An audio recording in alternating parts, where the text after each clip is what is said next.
Good day, everybody. My name is Keyvan Salehi, and I am the President and CEO of Nighthawk Gold. Thank you so much for joining me today, albeit virtually, once again, and allowing me to give you an update on the Nighthawk Gold story, what we've been up to so far in 2021, and what our plans are going forward. Really hoping to a day where we can actually do this again in person. And I think that's going to be sooner than we think. So looking forward to that. Nighthawk trades on the Toronto Stock Exchange under ticker symbol NHK and on the OTCQX under ticker symbol MIMZF. Quick reminder for everyone to have a look at the forward-looking statements and the cautionary notes of the presentation. Just a quick introduction for those of you that may not be familiar with the Nighthawk Gold story. I joined the company at the start of this year. Along with myself, we brought in a new Vice President of Exploration, Richard Roy. Both of us having been in the gold mining business for the past 20 years or so, having worked for companies like Kirkland Gold and Semafo, and through various stages of the projects from exploration all the way through feasibility and construction and eventually commercial production. The company has been around for quite a few years. It was founded back in 08-09, and over the past decade or so, 185,000 meters of drilling has been done on the property. That has yielded a global resource base of just over 3 million ounces. And the way that resource is split is just under 1 million ounces of open pit at 1.63 gram per ton, with the remaining 2 million ounces at 2 gram per ton as an underground resource. Also, a key notable item here is that our core asset, Colomac, is a past producing site, and it was operated back in the early to mid 90s, and about 500,000 ounces of open pit gold material was mined from Colomac at about 1.65 gram per ton. So one of the things that we wanted to do right away is we identified that we wanted to be a lot more aggressive with our exploration programs going forward. So we announced a 2-year, 200,000 meter drill program between 2021, 2022. And the way we split that up was 75,000 meters this year with the remaining 125,000 meters in 2022. We are targeting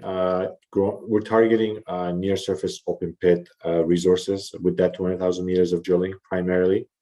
We think there are a lot of opportunities, not just around our core asset Colomac, but across the entire property, which is a very large land position, to grow that resource substantially with the drilling that we've announced.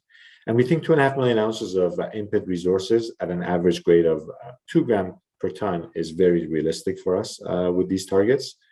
Currently, we're targeting 1.7 million ounces of open pit resources by the end of this year, and we plan on having a new resource update by middle to end of Q1 of next year. And as I said before, by the end of 2022, we're targeting 2.5 million ounces of open pit resources. And I think that would be the basis of a great PEA, which I think is the next natural milestone for our company, given that the story and the company has been around for quite a few years. I touched on this briefly, but one of the things that we are looking at in terms of changing the narrative about our company and story going forward is, if you look at the current global resource base, it's primarily an underground resource at a lower grade of 2 gram per ton, but that's really a function of drilling and where most of the drilling was allotted in the past. We think there are a lot of opportunities to grow the near surface in-pit resources and grow that grade substantially as well. So if you look at our open pit resource grade of 1.6, we're actually higher than the average of our peer group within North America in terms of some of the other open pit development projects. But then there are a lot of targets on our property that have been identified in the past but haven't really been explored. Kimcast is one target. It actually has some non-compliant historical resources at significantly higher grade. So if we start incorporating some of these targets or resources, once we bring them into compliance with 43-101, and we start exploring for some of the higher grade targets within the entire land position, we think that we can grow that open pit resource grade from 1.6 to 2 grams very comfortably. Our property is located in the Northwest Territories, about 200 kilometers north of Yellowknife, which is a great mining jurisdiction, mining hub. And that's essentially, if you look at the diamond mining and exploration over the past 2-3 decades in the Americas, Yellowknife has essentially been the center for all that activity that has taken place. There's a lot of support from local governments, the federal government, and all the local communities and indigenous communities with respect to mining, and they support mining very well. There's also a lot of capital investment that's going towards expanding infrastructure and power grid within the Northwest Territories. A lot of the communities that reside in and around Yellowknife want to see this development and infrastructure expansion. One such great example is this all-season highway that I have my cursor on that will connect the community of Wati to Yellowknife. This road will be completed in Q3 of this year and operational in Q4. And this road essentially gets us halfway to our property. Currently, we access our property via air all year round, and with an ice road during the colder winter months, where we can get fuel and some of the bigger supplies and equipment up. But you can see that if this road is being constructed, and it's hard not to get excited that some of this development will also follow some of these other communities that reside in and around our property. We would obviously be the beneficiary of that if you start thinking about expanding and developing this project over the next 3 or 4 years. The most recent picture of our camp, we can get up to 7 drills, so we're fully up to speed in terms of getting our getting maximum capacity of our current permits with respect to drilling and drawing water. We've added additional sleeper tents. We've expanded our core shack. So we're pretty much ready to go full speed on 7 drills on site. We are well funded, about $33 million of cash on hand, so we can finish our programs this year very comfortably, and we can also go into next year and start opening up the camp and look at at least part of our 2022 drilling season. We have a very supportive and long-term shareholder base. Northfield Capital Corporation right now owns about 50% of the company. We also have strategic partners in Kinross and Osisko Development at 7% and 6% respectively, and all these groups are long-term holders and believe in the assets, the story, and most importantly, our strategy and our plans that we've implemented and what we're trying to do over the next 2-3 years. One of the things that really interested that was really interesting to me and excited me about the Nighthawk Gold story was the size of the land position. The property is about 60 kilometers long, anywhere from 25-30 kilometers wide. I spend a lot of time in the Timmins Gold Camp, and I like the reference of the fact that our property is 3 times the size of Timmins Gold Camp. So we do have district scale land position, but more importantly, the geology of this area is also very favorable. Essentially, it's a greenstone belt in an archean setting. Lots of different structures, different styles of mineralization, multitude of targets to choose from in a very large land position. So we have lots of targets to look at, and it's an area that essentially has not really been explored. I think we've barely scratched the surface when we look at the entire land position. On our 2021 targets, our key objectives were to first and foremost grow the existing resources, focusing in on near-surface Inferred Resources, and obviously that started with our core asset Colomac, which is right here in the middle of Colomac Center, and of course the Kimcast zone. Those are our top two targets for this year, and I'll talk about those in a little bit more detail. But we also wanted to kind of step out and look at the entire property and look at some of those targets that I mentioned that had or in the past been identified but never really been tested with any drilling. And those are like targets like JPK, Laurie Lake, Indin Lake, 2427, Nice Lake, Albatross. So these also made a part of the drilling that we wanted to do, at least in the phase 1 of our 2021 targets. And right now we're very close to getting our programs completed.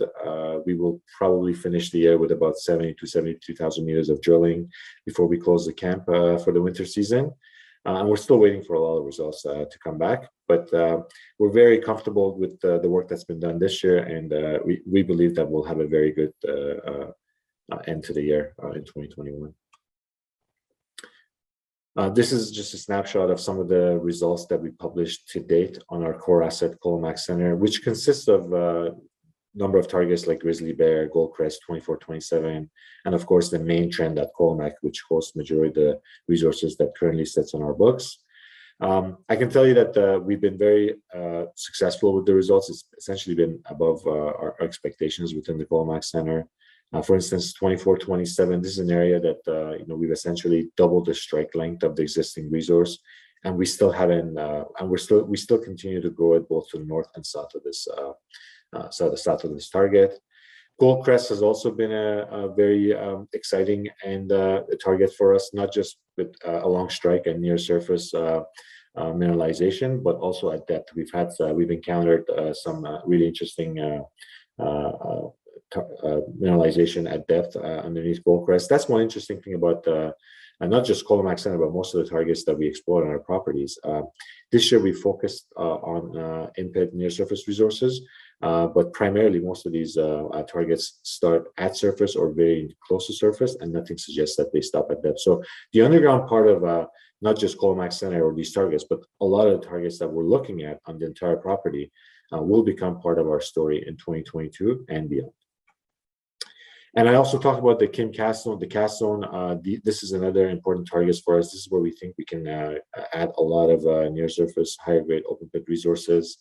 And some of the results that we published, hole 12 returned 6.92 grams over 51 meters. This was an important hole for us. Not only did it validate the historical non-compliant resource that was at Cast Zone, but it also extended it further at depth. This hole was drilled down to about 200 meters, whereas most of the drilling that has been done on this property was down to about 100, 110 meters. So that was a really important and successful hole for us. And finally, again, if you look at the entire property, a multitude of targets to choose from that supports our growth plans over the next 2-3 years. We have lots of targets that already have resources, and we see a lot of opportunity along all those targets, starting with Colomac, Cast Zone. The Damari Lake deposit is something that we've started looking at again. So these are all areas that we are very comfortable that we can increase the existing resources. But then there's all these other satellite targets that haven't really been explored or looked at in detail. And that will essentially make up some of the, they call it greenfield exploration targets that we're going to be looking at over the next 2-3 years. And finally, before I end the presentation, just a few things to be looking out for in terms of catalysts. We still have a lot of drill results from both phase 1 and phase 2 of our program for 2021. I'm sure anybody that you speak to that is running an exploration program anywhere in North America will tell you that they're getting huge lead times in terms of getting results and assays back from the lab. So we are also in the same boat as everybody else. Some of the drilling that we're looking forward to announcing are Cast Zone 2427, as I mentioned before. We're still continuing to drill there. The Colomac Center. Fishhook target is something that I didn't really talk about, but it's further to the south of our property. This is an interesting target. It's a new target. And the Kim Zone and Echo, and then these are all new targets that we will be talking about as we go towards the end of the year. And finally, the key milestone for us is going to be our year-end mineral resource estimate update that will probably happen sometime in middle of Q1 or end of Q1 of next year at the latest. So with that, that concludes my presentation. Thank you so much for your time, and I hope you have a great rest of the day.